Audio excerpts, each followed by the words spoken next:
Welcome to the Business Spotlight series. I'm Rick Plaskett, a certified business and leadership coach here in Columbus, Ohio. And today my guest is Leigh Zeidner.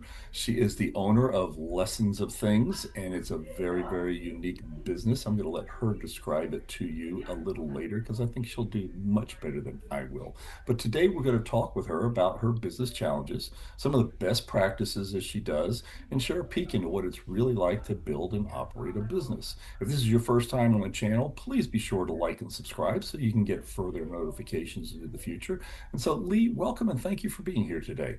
Rick, thank you so much for hosting and being such a gracious host and talking with me today. Keep it up, keep it up. Thank you, thank you, As thank much you. as you No, need. uh, no, listen, this is about you, and I want to learn more about you. I want the audience to learn more about you. So if you could give us a brief overview of your background, how you got here, and tell us a little bit about Lessons of Things. Sure. It is kind of a weird and wild tale. I actually have a background in molecular biology. I was one of those kids where my mom told me I would do amazing things, I should be a doctor, etc., etc. I always had an interest in the arts, but I didn't know how to make a career of it. So I worked in a lab for almost a decade, and it quietly killed a little bit of my creative soul. I could talk to my instruments, but not to many people. Um, and so I think over the years, I've just been searching for that right fit for me when it comes to career and business. And I've dabbled in a few different types of businesses, all in more the artistic field, videography. I guess that was about it. Videography, and then just kind of dabbling in furniture refinishing because of a project my husband and I took on. We're building an artist retreat space, and out of necessity, we started building, rebuilding, restoring, refinishing, and I grew to love it. And I decided to try and make it into a business.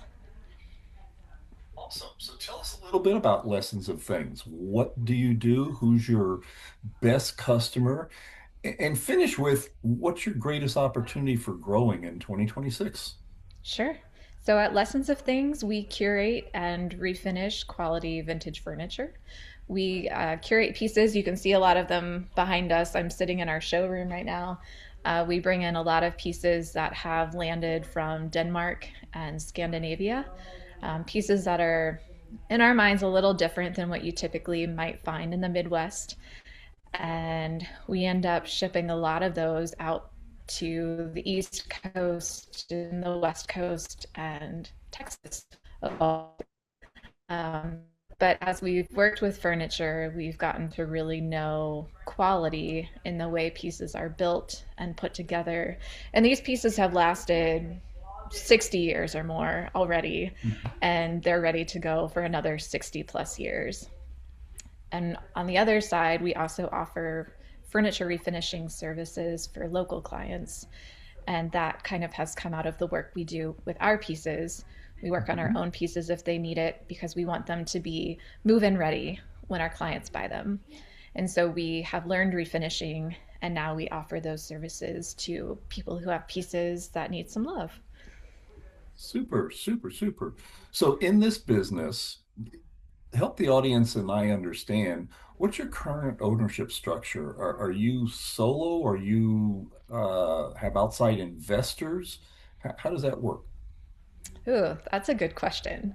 We're a little, I don't know if we're different, but it's all self-funded. It's just me. We have, uh, what's the legal term? We're an LLC, sole Okay. proprietor, Hmm. LLC. And right now it's currently myself who owns the business and runs a lot of the day-to-day, all the business things. And then I have Carrie who works with me, who is my primary refinisher.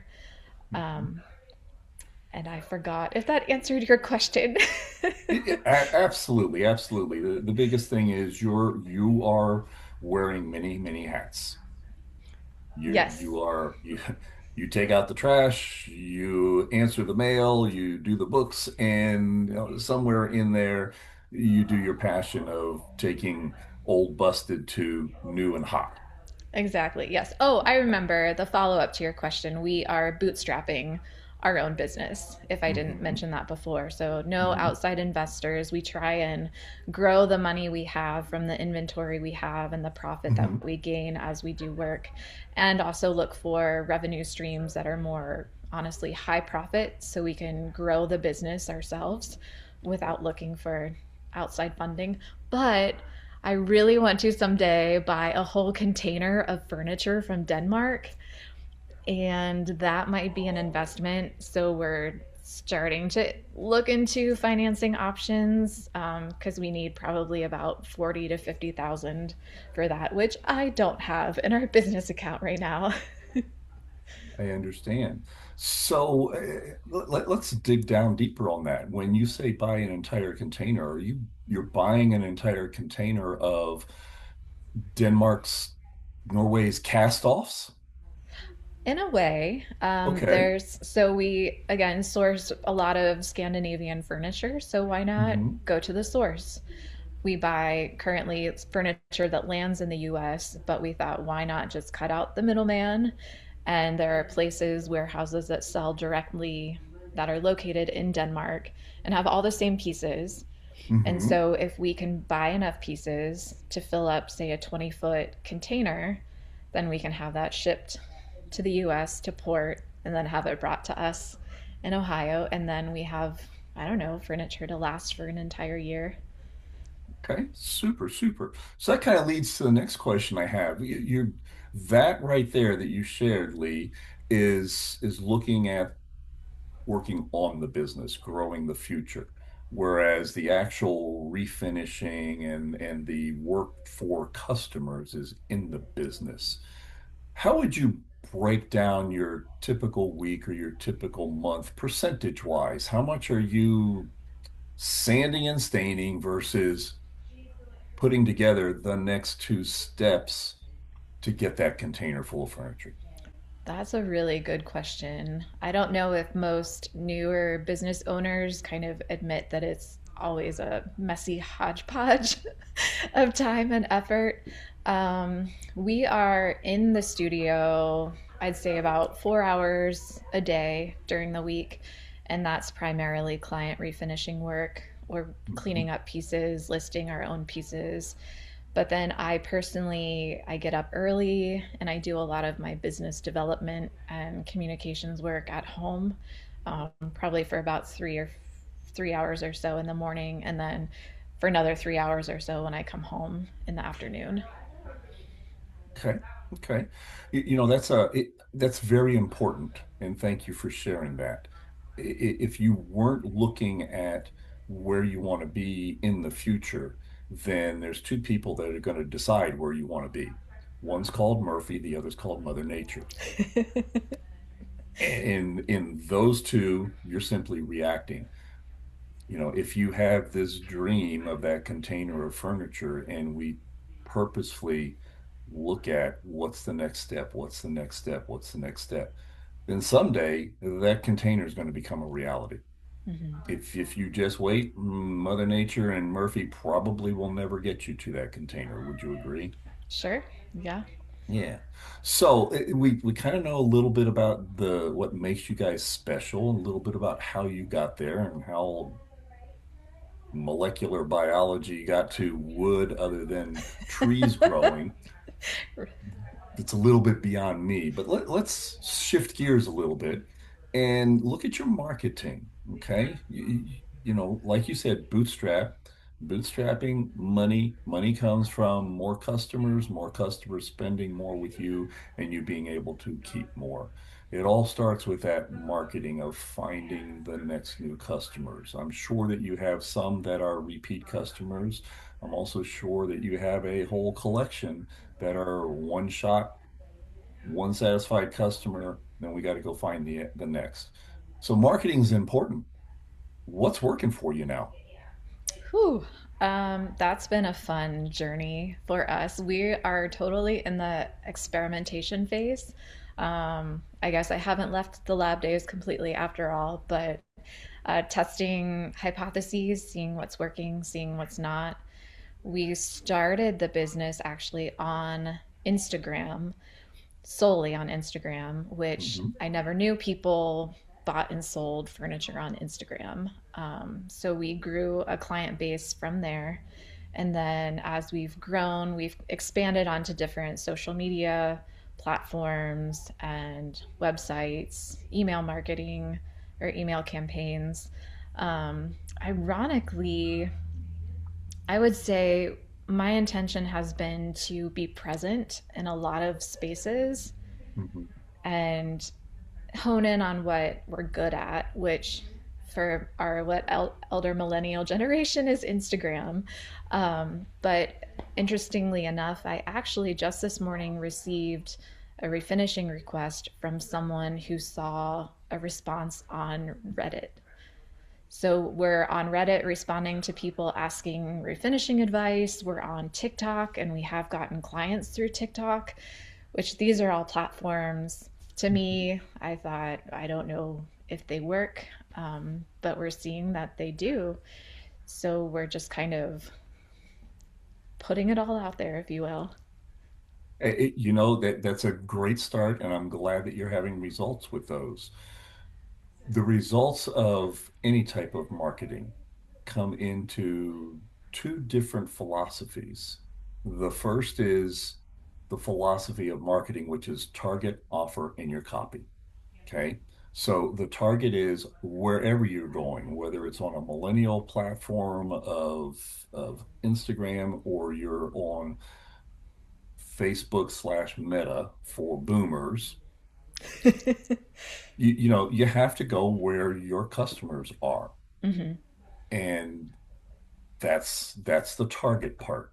You can put a billboard up and thousands of cars can pass by it every single day. But if no one's looking for furniture, you're touching people, but you're not touching your target audience. So Mm-hmm. that's the first part. The second part is taking those one-hit wonders and turning them into a marketing plan. Right? Statistics show that it takes 7 touches for someone to go from not knowing you exist to actually buying something from your inventory. And so if you're out once, what's the next step? What's the follow-up? What's the invitation that you have to get them to that next level? When we have a marketing plan, and marketing plans can be as simple, we're in January. You go to the local Walmart and you buy the wall calendar with fuzzy little cute kitties, but you have certain actions in January and February and March that lead you to those 7 touches to take somebody from not knowing you to actually giving you a check for a product, right? And that's what Absolutely. takes marketing from a throw it out there and see what happens to something that you can actually control. I'm glad you mentioned that because I forgot. we LinkedIn is another platform and Mhm. Pinterest because a big part of our ideal client base, both for refinishing and for furniture sales, are interior designers. And Perfect. so we have a number of people in our local circles that I have that I can ask, how can we support this community? We're looking at events that we can show up to and talk to designers, see what their needs are and how we can help them. We're providing Brilliant. educational material on Pinterest in addition to our pieces, and Hmm. then connecting intentionally with designers on LinkedIn, again, just to have those conversations. And then also real estate agents. I'm meeting someone for coffee, hopefully in the next week. Again, just Hmm. to ask, this is what we do. How can we help your clients and customers? And how can we serve your industry better? So can I coach you for just a second there? Please do. Okay. When you meet with those, when you're looking at, I would call them strategic alliances, your interior designers, your realtors, those people that know someone who knows someone. Okay. Instead of asking them how, that makes it too easy for them to say, I don't know, let me think on it and I'll get back to you. In other words, don't call me, I'll call you. Mm-hmm. Okay. Instead of saying how, lead off with one or two ideas of how you can give them.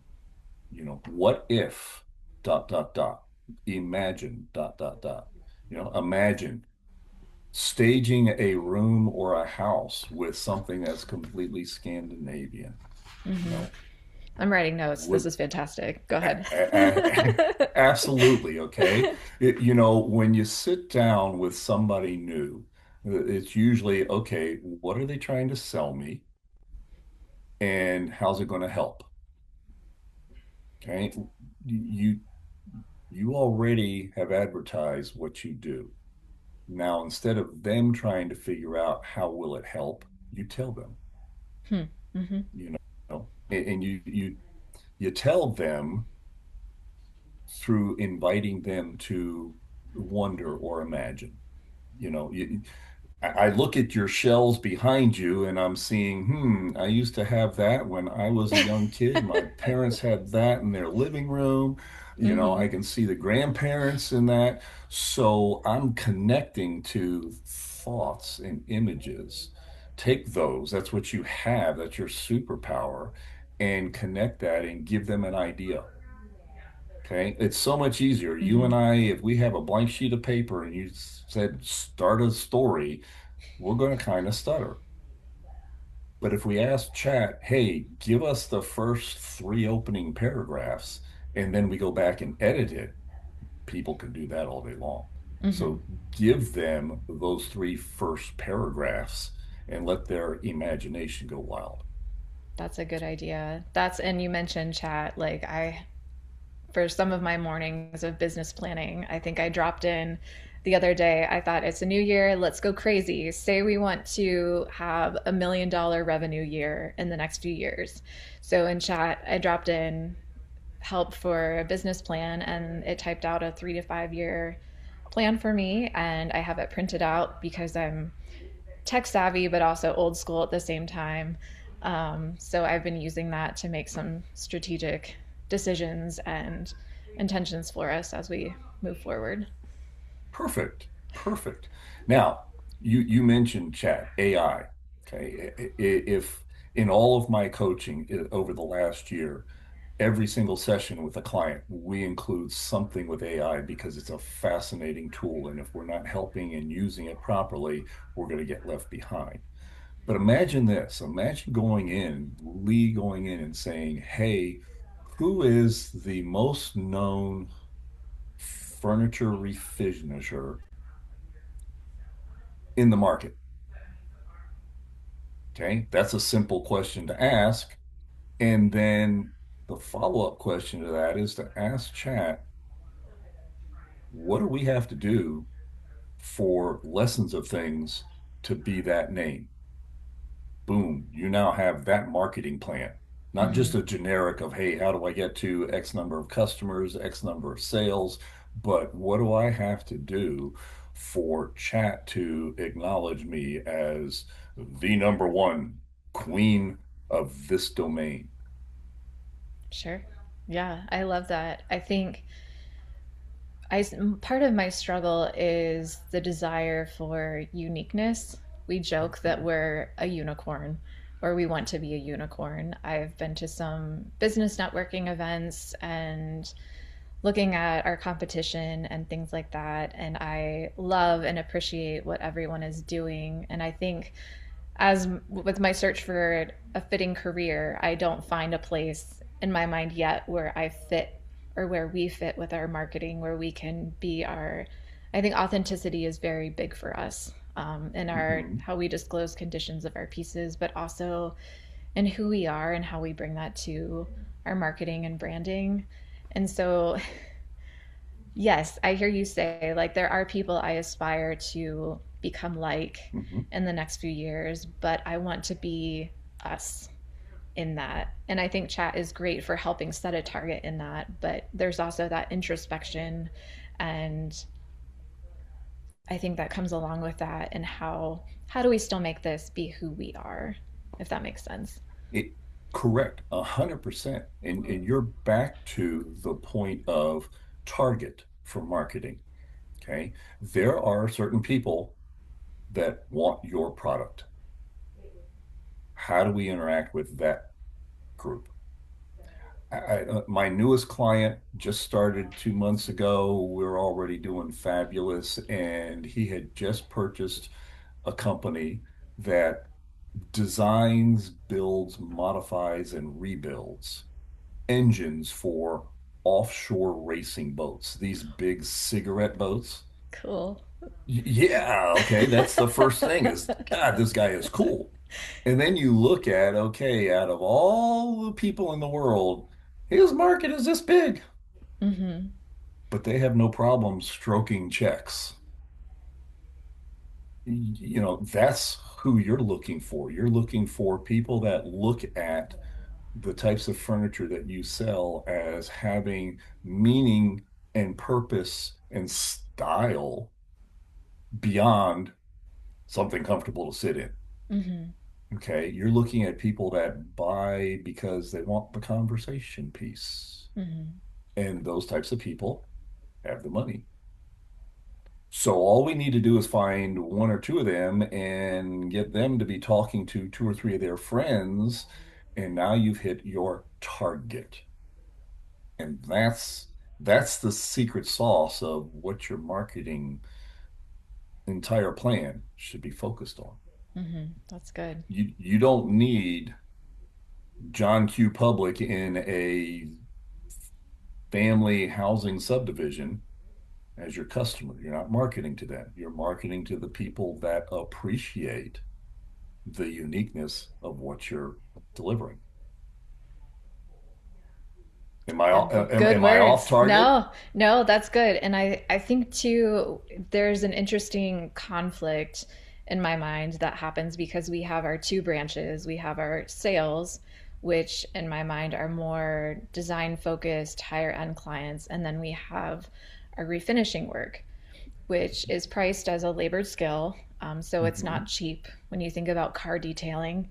You know, it's there's time and artistry that goes into refinishing, but those are local clients for now Mhm. because not everyone Mhm. can afford to ship their pieces Ship to it. us That's right. to have That's them right. work. So we kind of have two different client bases, if you will, that we interact with a Mhm. little differently.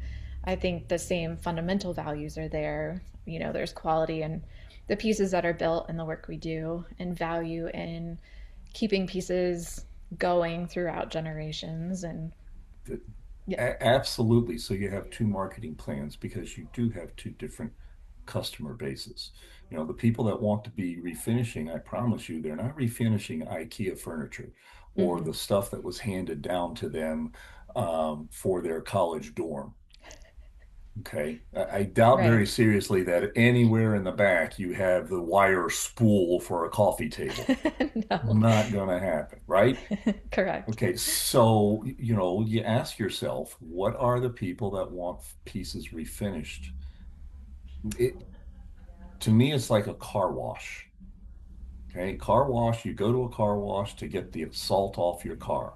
Mm-hmm. Okay, but at least guys, when I'm all done and it's all shiny, I'm sitting up a little more proud. Mm-hmm. Okay. That car wash isn't giving me a clean car. That's what it does, but it's kind of stroking my ego. Yeah, I'm in a cool, clean car now. Look at all the rest of those dirty cars, and mine's clean. So they're selling that feeling.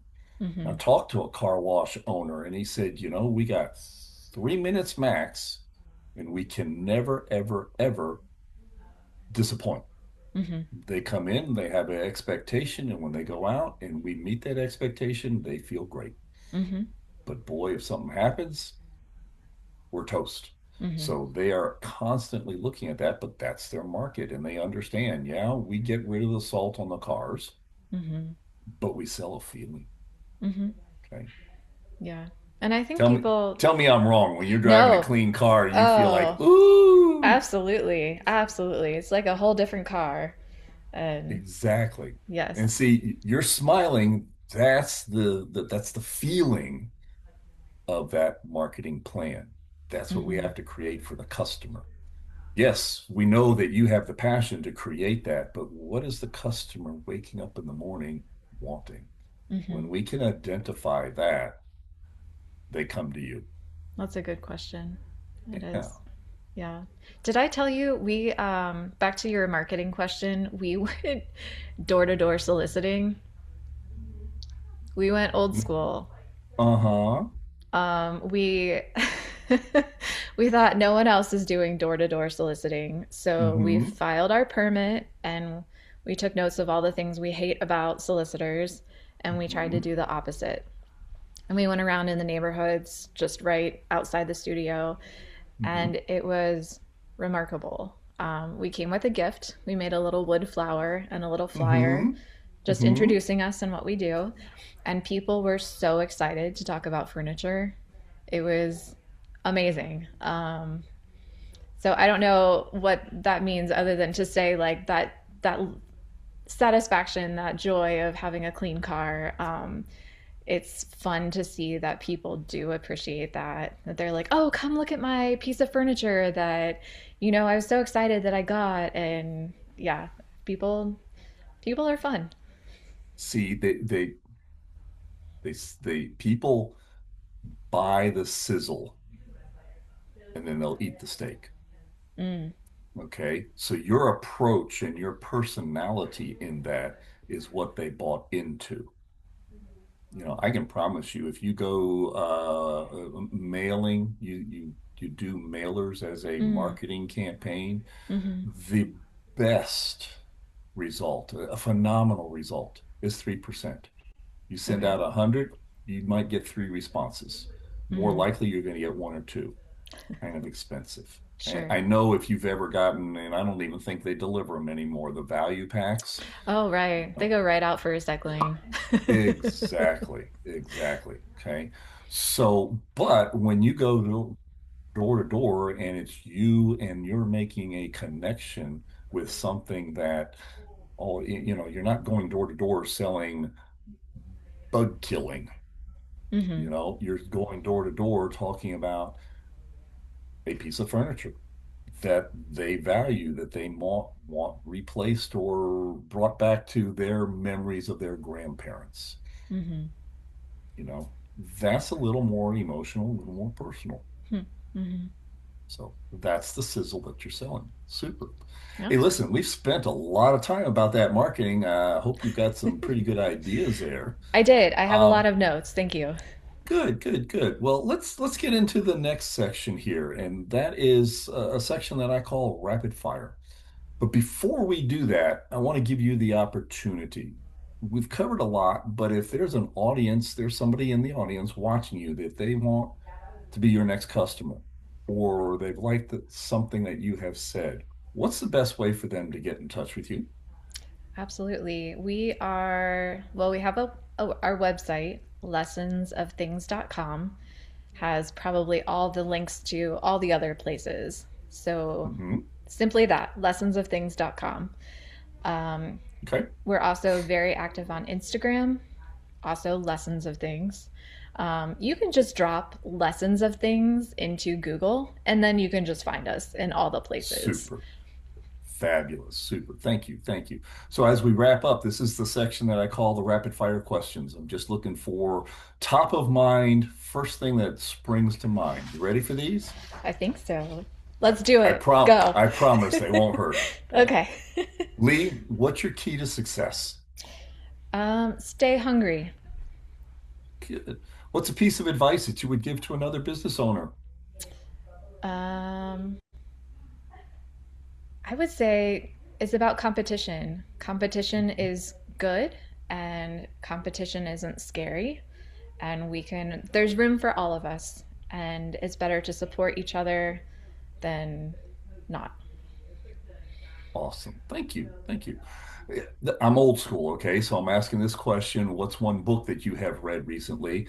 Let's expand that to anything electronic that you may have triggered your fancy that you'd like to share with everybody else. Sure. I mean, I mentioned I'm old school and we love all things wood, so paper is near and dear to my heart. I have a growing and steady collection of library books. Every week I pick out like three or four new ones. Carrie, my refinisher, makes fun of me because every day I say, "Oh, I read this," and but the one that I just finished the other day is called Brand Mysticism by Aaron Goldfarb.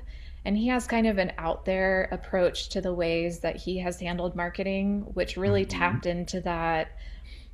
He evaluated who he was and what his style was and let that feed his marketing efforts.